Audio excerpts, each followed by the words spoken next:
Hi, second grade friends. This week we're going to be learning more about the long A sound. You already know 3 ways to make the long A sound, and this week we're going to learn 2 more spelling patterns for a long A. So let's review what you already know.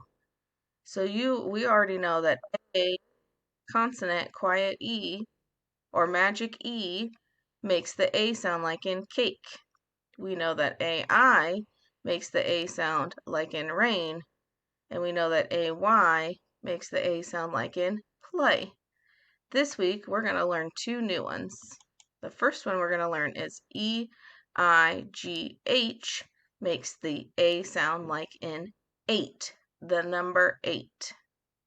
We're also going to learn about EI and how it can say A like in vein, which are in your arm that carry blood around your body. Vein.